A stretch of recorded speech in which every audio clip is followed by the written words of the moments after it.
So we're going to kind of give a whirlwind tour through cardio-oncology. This is not meant to be completely comprehensive, but at least to get some general idea of some of the high-yield topics. So we will start with a couple questions. So first is, you have a 55-year-old pharmacist with a history of diabetes, hypertension. She was recently diagnosed with breast cancer, is about to start an anthracycline-based treatment plan. Previously had Hodgkin's at age 21 and had treatment that included adriamycin. She knows all about the risk of adriamycin's cardiotoxicity and wants to know what she can take to prevent it. You tell her there are several medications that have evidence to support its role in the prevention of anthracycline cardiotoxicity. Which one of these has evidence to support its role in the prevention of cardiotoxicity? Miguel, we picked on George pre-lecture, so you can. I don't remember if it's carvedilol or metoprolol. I think I'm leaning towards carvedilol, but I'm not sure. Okay, but you're confident it's not A, B, or E? I'm not confident, but I'm pretty sure it's a beta blocker. I think you're confident that it's not A, B, and E. Good. So, okay. We'll get to that. So that's the main thing you need to know. I mean, not that. The second one is you have a 74-year-old man with non-small lung cancer. He's being treated with a combination of checkpoint inhibitors targeting CTLA4 and PD-L1. He develops acute dyspnea and is admitted to the hospital with an elevated troponin and suspicion for checkpoint inhibitor myocarditis. You tell him you're going to evaluate him for that. His wife interjects and was told that she had viral myocarditis several years back and asked if it has a similar evaluation and treatment. So when comparing checkpoint inhibitor myocarditis to lymphocytic viral myocarditis, which of the following statements is correct? Myocarditis due to checkpoint inhibitor has a better prognosis. B, the sensitivity of cardiac MRI for checkpoint inhibitor myocarditis is greater than that for lymphocytic. C, the sensitivity of endomyocardial biopsy is greater for checkpoint inhibitor than for lymphocytic myocarditis. Or D, the efficacy of steroid treatment is well established for both checkpoint inhibitor and lymphocytic myocarditis. We will we'll pick on Harsh. Great. So it's a good question. I don't B. I don't honestly have a right answer, but if I had to guess, I don't know. I don't know if biopsy really is able to differentiate between the two. Steroids, D. I'm not sure. Okay, we'll get to those answers to keep you guys in suspense. So we'll skip the case. So cancer survivorship, why this is important. Currently 4% of the general U.S. population are cancer survivors, and they're living longer and longer than in past decades. So 41% are surviving 10 years or more, 15% 20 years or more. Childhood survivors of cancer that are treated with, even just in general, are 8 times more likely to die of heart disease and 15 times more likely to have heart failure than their age-matched contemporaries without cancer. So it's as more kids and adults survive cancer, we're going to be seeing a lot more patients that have potential complications from their treatment. So cancer, so a little bit about the field of cardio-oncology. Cancer and heart disease are the 2 leading causes of death, and they're very much intertwined and impact one another. It's not just about adriamycin anymore. The number of targeted chemotherapies, immunotherapies are growing exponentially, and expertise is really needed to understand and manage their cardiac toxicities. So who is a cardio-oncologist? It's usually a cardiologist, but can be an oncologist that's interested in survivorship and cardiac, realizing that cardiac manifestations are the second most important part of their survivorship after their cancer. And it can be any of these types of cardiologists. And then what is the role of a cardio-oncologist? Really, it's to assess their risk pre-treatment and to see if there's any modifiable risk of uncontrolled hypertension, hyperlipidemia.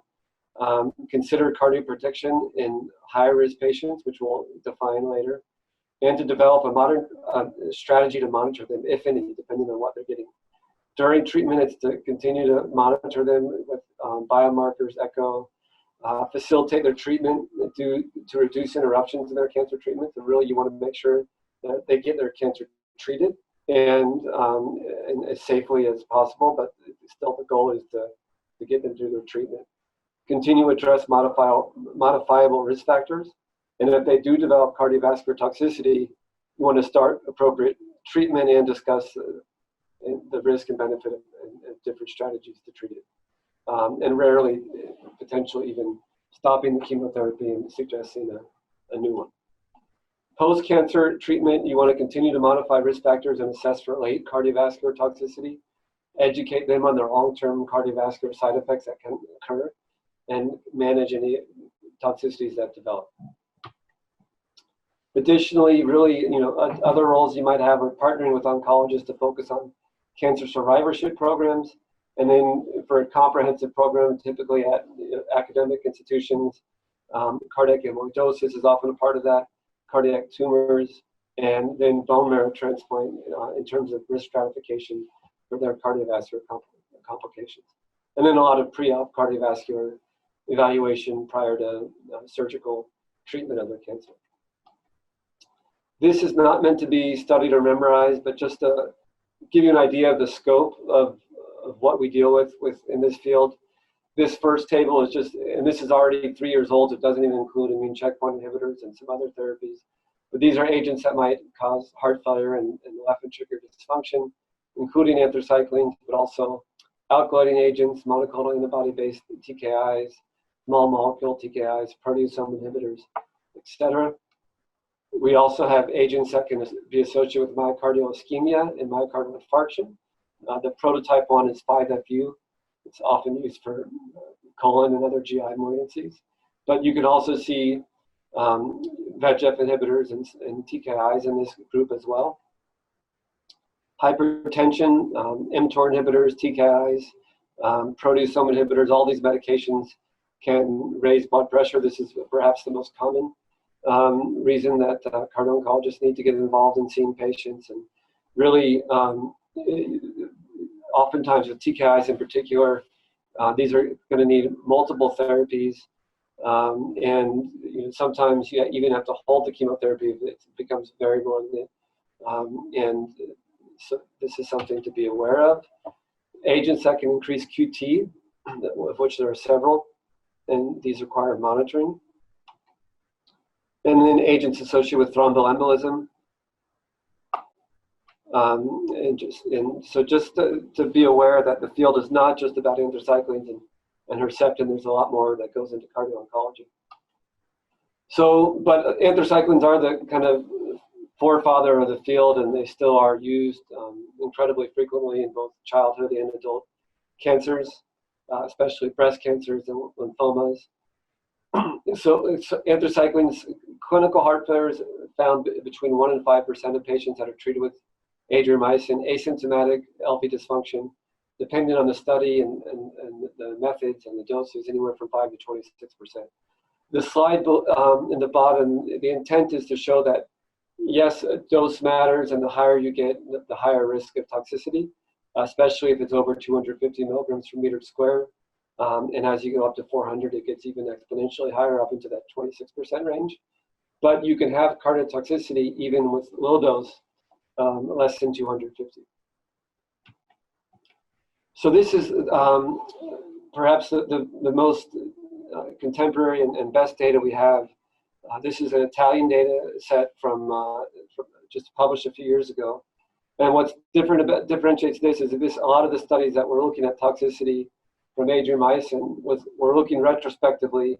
Whoever happened to get an echo, happened to have symptoms of heart failure, were included. But this is a large, almost 3,000 patient prospective study of patients that were getting chemotherapy, anthracycline-based chemotherapy. They excluded anyone getting HER2 antagonist or high dose anthracyclines, and they followed them up to 5 or 6 years at median. And they defined cardiotoxicity as having a drop in EF of more than 10% and less than from baseline and less than 50%. So it's a pure definition of cardiotoxicity.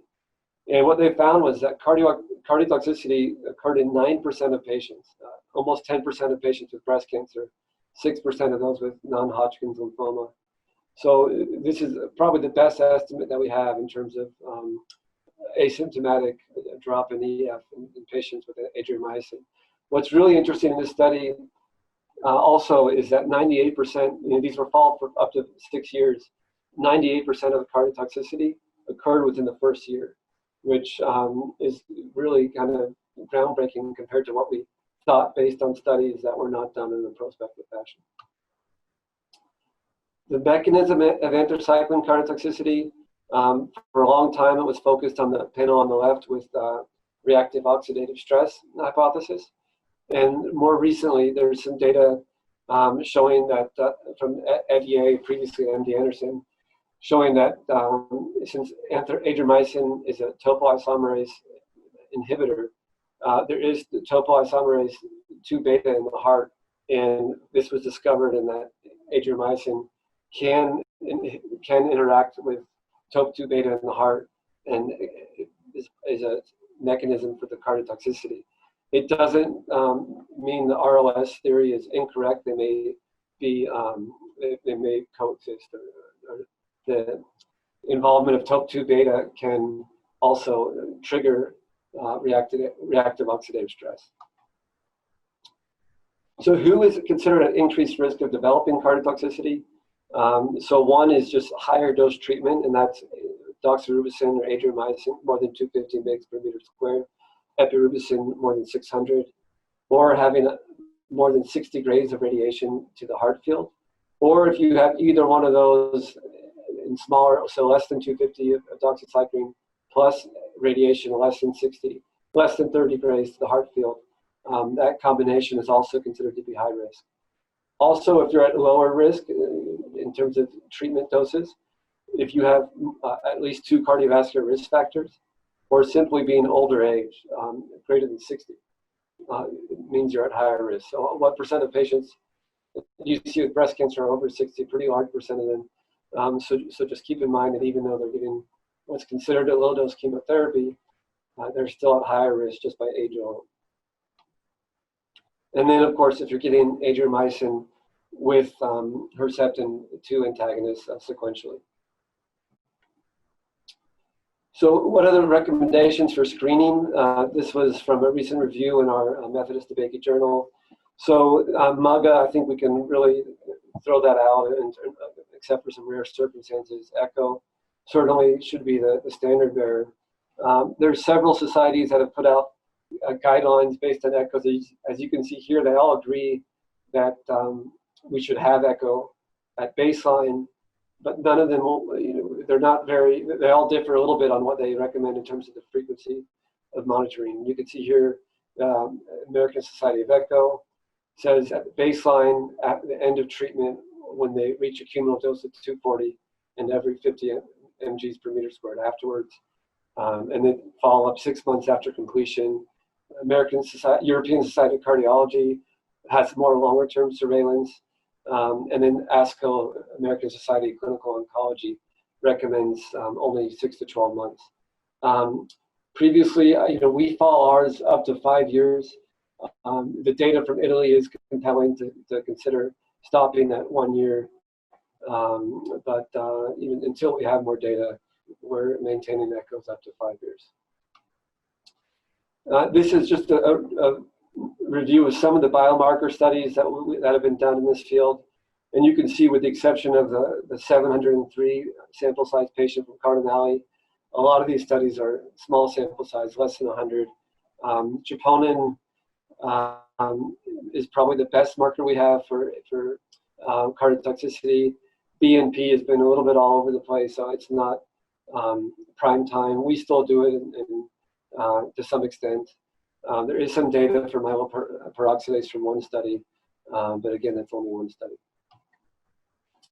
Strain imaging, just our internal cutoff is a GLS greater than -18 or a 12% drop from a prior echo that can predict the onset of subsequent drop in EF.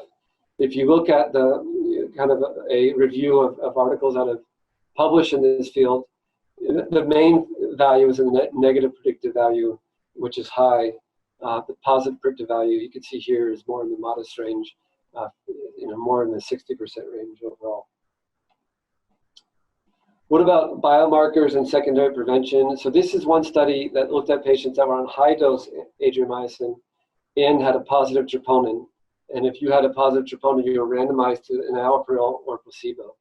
So if you look at the group on the left, you see the one with the black squares had, the one in the white squares had a persistent troponin increase, whereas the one in the black squares did not have a persistent troponin.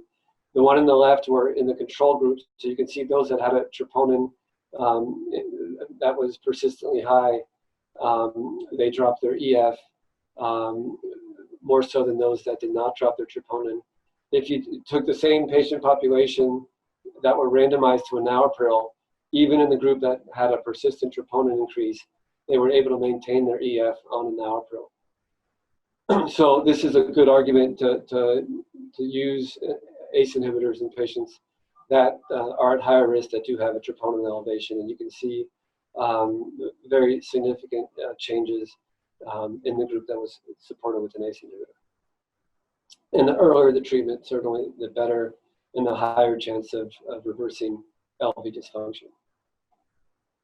This is our institutional protocol. We have a baseline screening visit with strain echo, BNP troponin, and we maintain biomarkers up, and then at 3 months we get another echo with strain, and again at 6 months, and then at 1 year. And if they're on HER2 antagonist, we'll get another one at the 9-month mark. The role of cardioprotective medications is somewhat controversial in terms of putting patients on ACEs and beta blockers. In terms of all comers, we know if they have any rising troponin or drop in ejection fraction, certainly they would benefit from an ACE or beta blocker. We don't know about just putting higher risk patients or all comers on these medications. The top trial is the one we discussed, and so that's really not a true primary prevention. That's more patients that already had cardiotoxicity by troponin. The other ones here, you can see fairly modest sample sizes. The ones that were positive here, you can see the Bosch study showed enalapril plus carvedilol did have a modest change in the ejection fraction. Nebivolol had some benefit. And then looking at this trial in patients with epirubicin, they were given candesartan and metoprolol in a 2x2 design, metoprolol XL. And candesartan did have a protective effect, whereas metoprolol does not. So to answer the first question we had, Miguel, carvedilol does have some evidence for cardioprotection, whereas metoprolol does not. And then you can see in this other paper, they used for Herceptin, they took patients that were getting Herceptin with or without anthracyclines, and they put them on lisinopril and carvedilol. All the ones, if you took all comers, so everyone with Herceptin, and everyone with Herceptin, whether or not they got anthracyclines, it wasn't a positive study. But if you just took the patients that were higher risk that got Herceptin and anthracyclines, then there was a benefit to both lisinopril and carvedilol. That is a quick question. No one's interrupting you, but for the correct dosing, do you know the average dose in these studies for the correct? Is it dose dependent, and is it like heart failure that you want higher doses?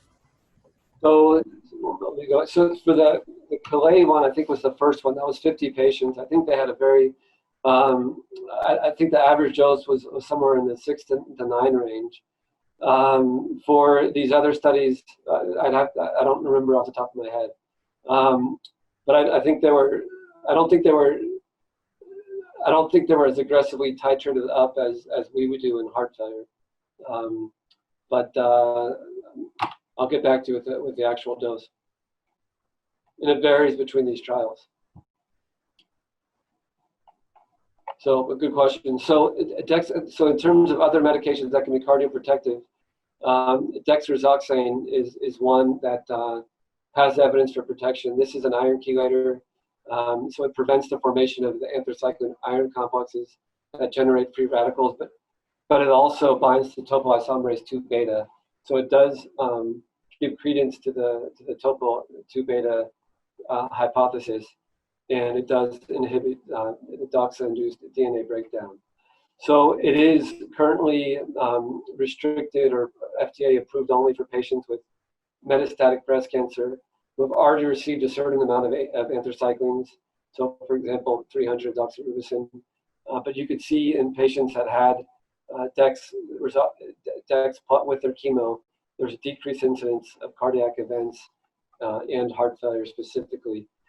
Even though it's FDA labeled for this purpose, it has been used off-label for patients that do have mild underlying cardiomyopathies or that are getting higher dose adriamycin for other things in breast cancer, such as leukemias and lymphomas. So we do use it from time to time here. So shifting away from anthracyclines, focusing on some other types of chemo. So HER2 antagonists, so approximately 20% of breast cancers will overexpress human epidermal growth factor 2, and that's associated with a worse prognosis. So that's where these medications, monoclonal antibodies that antagonize HER2 antagonists, there's been a paradigm shift in the treatment of breast cancer, and Herceptin or Trastuzumab was the prototype and first one. It was found that the incidence of heart failure was very high, and this was used at the same time as adriamycin, as high as 27%. Subsequently, they found out if you used them sequentially and had a gap in the treatment between adriamycin and the Trastuzumab, that there was a significantly decreased incidence in heart failure. It wasn't zero, and there's still a risk of heart failure, but it's much less than it was if you use them together. So the absolute increase in heart failure is about 1.6% in the trial population of really carefully selected patients. These are patients that are younger and less comorbidities. In the real world, it's a bit higher. So in the incidence of severe heart failure is, when you do it sequentially, is reduced to about between 0 to 4% in these patients compared to 0 to 1.3% in controls. Usually, if you hold therapy and plus or minus give goal-directed medical therapy, the EF recovers. However, up to 15% of the time, Herceptin can cause an irreversible cardiotoxicity. There are newer HER2 antagonists that have been developed and studied in the past years, and especially in the metastatic setting, including pertuzumab, lopatinib, and adatrastuzumab, or TDN1. These have generally been favorable in terms of safety and compared to Herceptin, although these have also been in carefully selected patients, and given the background of Herceptin and cardiotoxicity, they've excluded anyone with major risk factors or advanced stage. But so far, they seem to have a slightly favorable profile compared to Trastuzumab. This is the European Society guidelines for assessing EF and in patients that are getting Herceptin. So one, it's monitoring them typically every 3 months is what is recommended at the present time. Although there are some certainly I think that's overdoing it. If the EF drops below 40%, it's recommended to hold treatment for a few weeks. If it drops more than 16%, that's considered a stopping point, an absolute decrease of 16% in general. But if you have a normal baseline EF and then any treatment and it goes down to 40 to 50% range, you might continue treatment. But if it's more than 16% below the baseline, I'm saying 16% based on our guidelines, and typically you hold it and you repeat the EF in 3 weeks. If it's still less than 40%, you would stop treatment. If it's still in that borderline range, you can consider resuming treatment with close follow-up and with ACE inhibitors and beta blockers on board. So, any questions on the HER2 antagonist? I have a question. Yes. How does the change in GLS affect your clinical management? If it's only GLS without drop in EF? Yeah, so I can tell you how it drops my management, but I can't tell you how it should affect our management. So we know that it's associated with a subsequent drop in EF. So personally, I'm aggressive with getting those patients on ACE inhibitors and/or beta blockers if they have blood pressure room, et cetera. But there's not clear guideline randomized controlled trials to support that. There's been a trial for several years that's been trying to recruit enough patients to do that. I haven't seen it out yet, but hopefully that will be out and we can have definitive data. But in the absence of data, extrapolating what we know that that's a marker for subsequent heart failure, I do try to put those patients on goal-directed medical treatment, make sure I'm getting the follow-up echo, per our monitoring strategy and making sure they don't fall off the monitoring strategy. I certainly wouldn't take them off their chemo or suggest that we alter their treatment regimen based on that. Does that answer your question? Yes, thank you. Dr. T, I have a question. Yeah. So what about patients that have normal EF? Do you ever put them on medications just like even before they get the treatment? Rarely. I will. I mean, one, if they're hypertensive, then it's great. It's a great excuse to put them on an ACE inhibitor.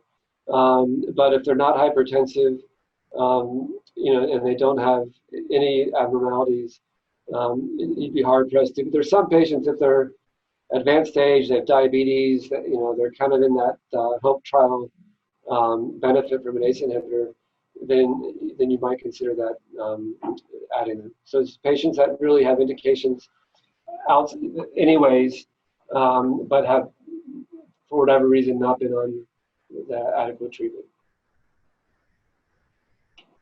Thank you. So, and there's data to support, there's data to support either way. There are trials, that we show there's some cardioprotective benefit. There's one trial out of Italy that showed that you can just do a troponin-based monitoring versus treat everyone, and the outcomes are pretty similar either way. There was low incidence of events. So I don't typically use cardioprotective strategies unless I have another reason to do it. But I do have a low threshold to add it on if I could find an excuse. So, so shifting towards tyrosine kinase inhibitors and VEGF. So these drugs have really been a game changer for cancer treatment as well. And aberrant activation of these kinases have a critical role in cancer and the onset of cancer. And so there's been a lot of therapies that have been targeted against this. And of course, there are kinases are also very involved in homeostasis of the cardiac system and vascular systems. So there are a lot of off-target side effects. So you can see there's a lot of various types. There's monoclonal antibodies that are typically given as infusions. There's small molecule inhibitors that are typically oral. There's VEGF inhibitors, and there's also tyrosine kinase inhibitors with anti-VEGF activity as well. So if you look at some of these examples, you see the BCR-ABL TKIs like Gleevec or Sprycel. You see epidermal growth factor receptor TKIs and VEGF TKIs. And so just briefly, just to touch more about hypertension, VEGF inhibitors, especially TKIs, have an average blood pressure increase about 10 to 20 millimeters systolic, 5 to 15 diastolic, and it can be with just one dose. And often this hypertension is associated with proteinuria, and so it's likely related to endothelial function. It likely worsens endothelial function, dysfunction, and independent of hypertension, you can have other cardiovascular side effects. So we really need to aggressively treat blood pressure because of the proteinuria. I think there's a good argument to use ACEs and ARBs in these patients if they have normal renal function. So when these medications first came out, I remember rotating on oncology in 2007, 2006, and hearing about these new drugs like sunitinib that came out and learning that they had a 1% chance of having heart failure and that they were very safe. And It turns out, again, when you look at these trials with real-world data, the incidence of heart failure is definitely higher. So this is a single-center study from Stanford looking at 159 patients that were treated for renal cell carcinoma.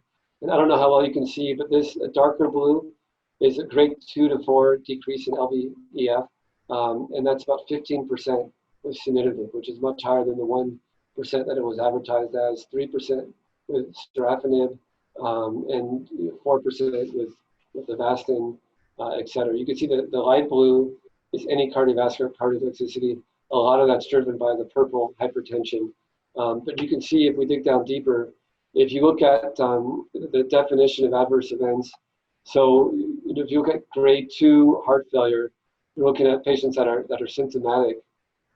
In grade 2 ejection fraction decrease, that's an EF between 40 and 50% with a 10 to 19% drop from the baseline. So these are not insignificant numbers, and you can see, grade 2 with 3% with some of these therapies, grade 2 EF dropping 10% with all these therapies. So this is not a small number. So it's something that, as cardiologists, you really need to be aware of these things. So at least enough to know when to look them up and when to refer them out to specialists. So there's a lot of other vascular toxicities of these agents, not just heart failure and hypertension, but thromboses and vasospasm, pulmonary hypertension, myocardial ischemia. And this is a nice review from Herman in Circulation 2016.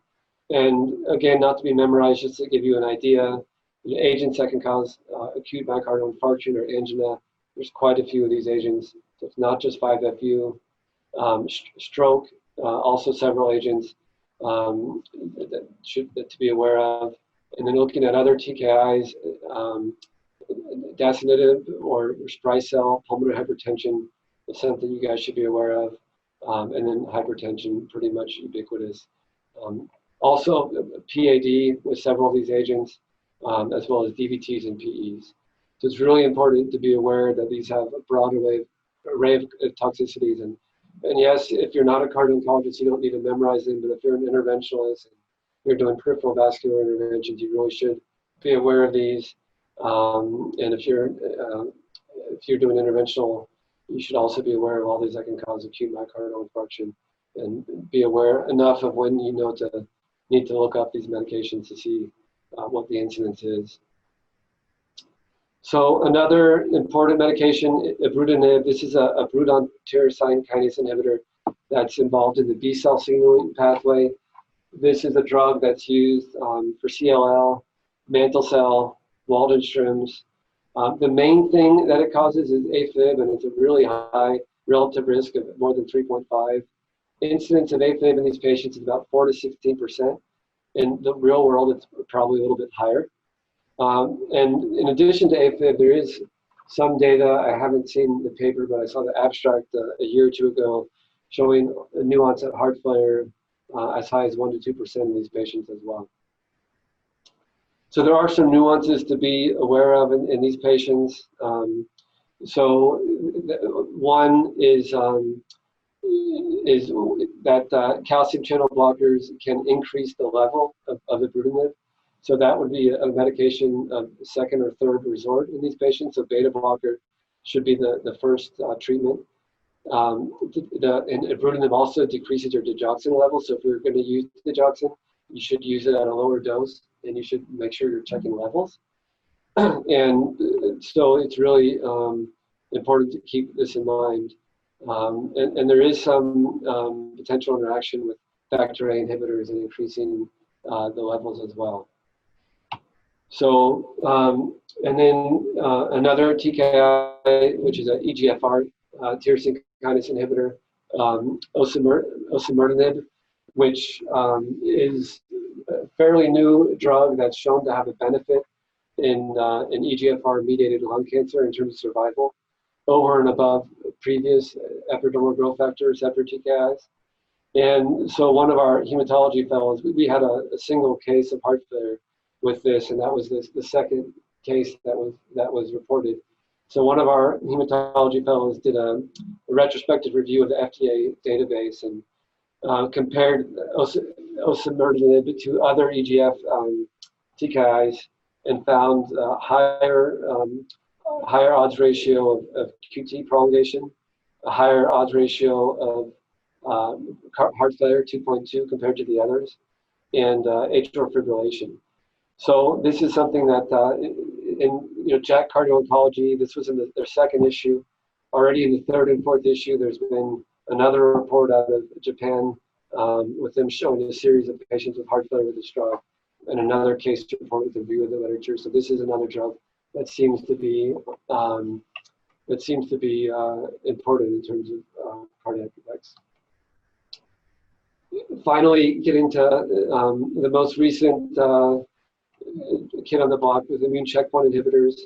So just briefly, kind of in the pathophysiology, immune checkpoint inhibitors.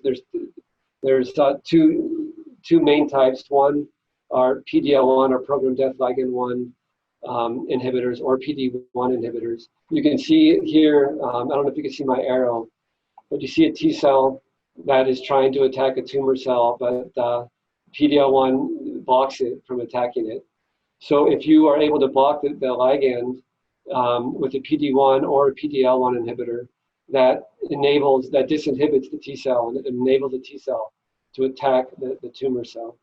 Similarly, the same concept for CTLA4 inhibitors as well, which also are immune checkpoint inhibitors. And this is a 6-year-old slide now, and it was $1 billion industry then, and now there's dozens of more indications by the month, and dozens of new types of immune checkpoint inhibitors that are impossible to keep up with. This was the first kind of signal that there was an issue. This is a New England Journal article from 2016 showing 2 fatal cases of fulminant myocarditis in patients that were on dual checkpoint inhibitor blockade. And they did a database review of a pharmaceutical database and found that the incidence of myocarditis with monotherapy was 0.06%, with dual therapy was 0.3%.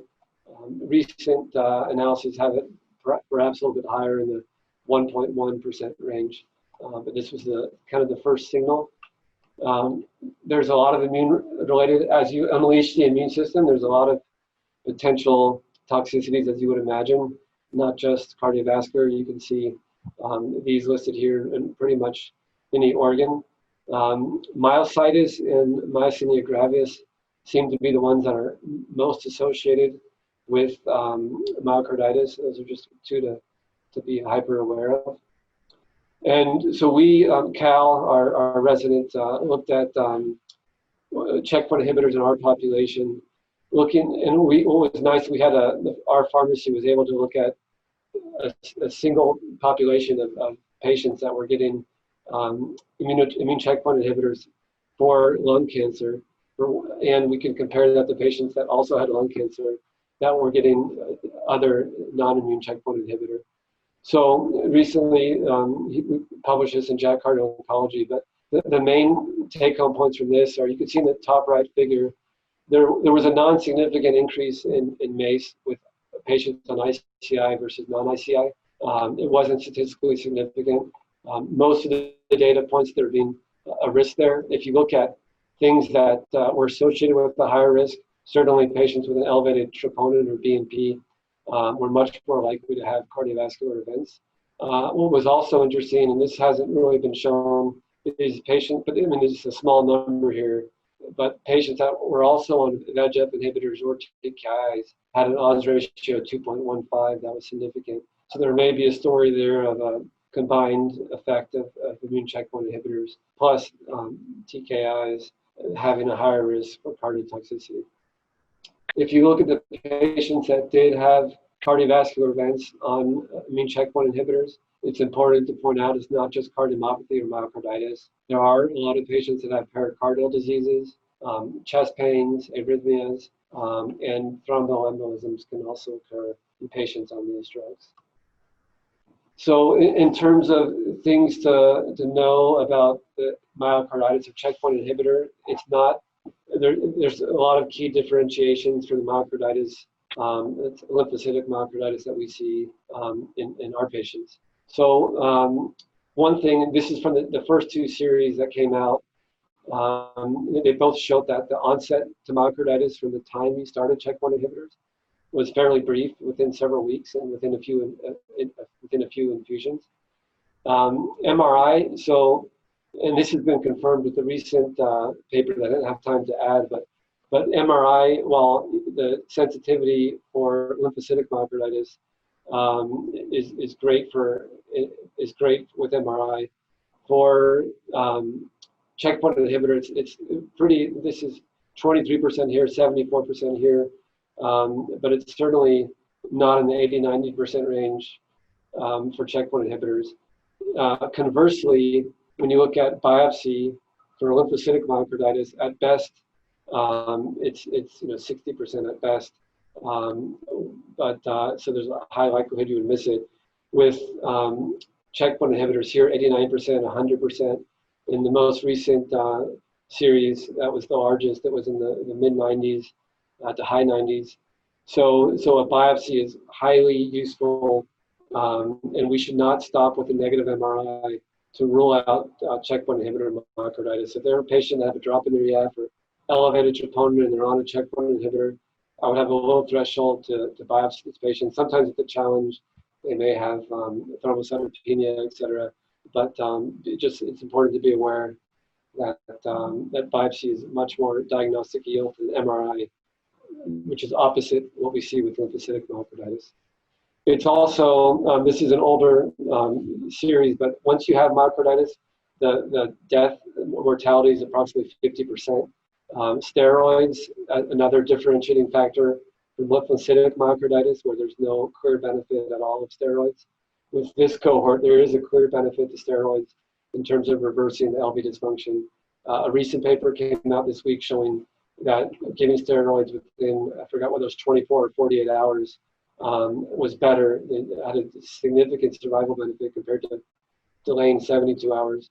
And giving dexamethasone at a gram was better than lower dose steroids. So this is an area where really urgent diagnostic methods, especially biopsy if there's any doubt, and urgent treatment is really useful because these patients have a high mortality.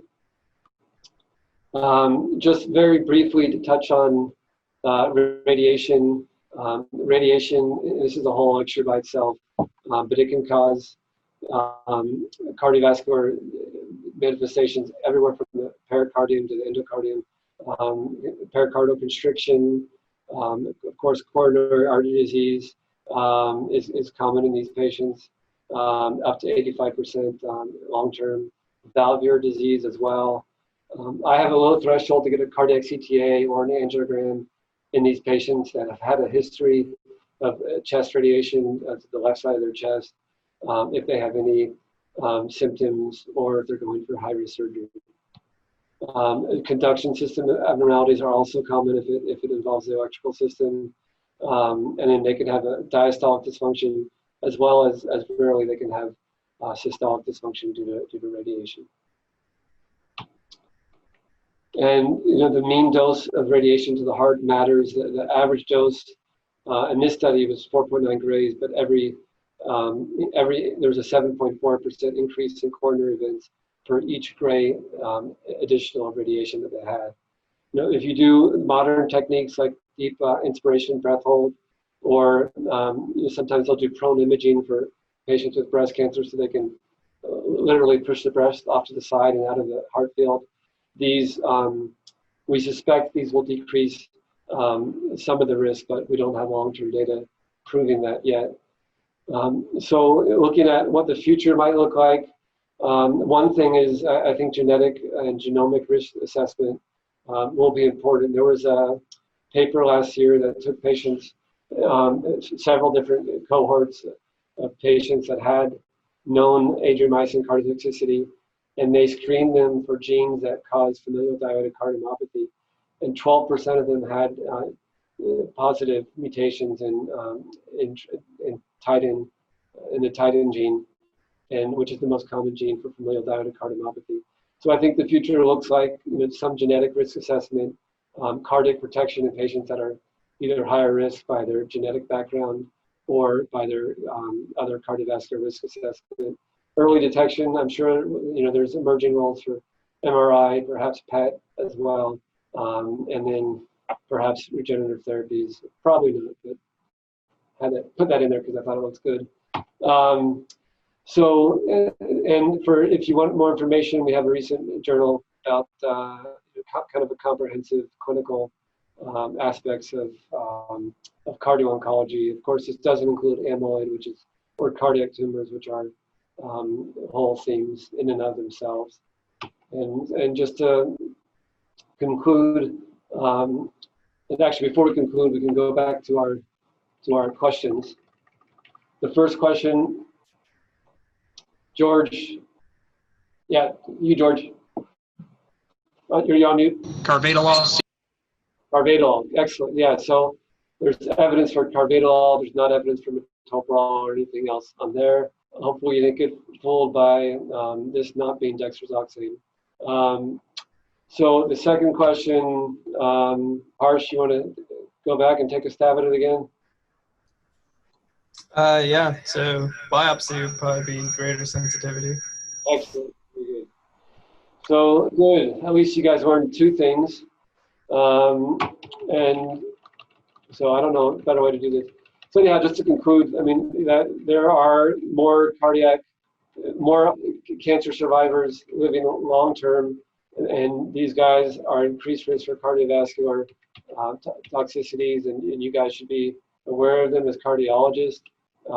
They're not limited to heart failure, and patients that get detected early and treated can recover. There's a lot of agents, especially TKIs, VEGF inhibitors, whose cardiotoxicity was underreported or underestimated in initial trials. Immune checkpoint inhibitors also can cause pulmonary myocarditis. And then we have to have increasing collaborations between oncologists and cardiologists. And that is it, and I'm happy to answer any questions. Dr. Trachtenberg, thanks for that presentation. One question would be about immune checkpoint inhibitors. Is there a defined sort of timeline by which we expect the fulminant myocarditis toxicity to occur? Or could it occur with anyone who's ever been treated with the CPIs? It's not it's not someone that'll be after treatment. It's during treatment, and most of it happens within the first few doses. So if you're seeing someone that was treated with it 6 months ago, and they were fine until 2 days before you saw them, it's unlikely to be the etiology. So it's usually someone that's being actively treated. Certainly they could have manifestations that were missed and then worsening heart failure. So I mean, keep that in mind. But it's not going to be a delayed phenomenon. Thank you guys for your attention.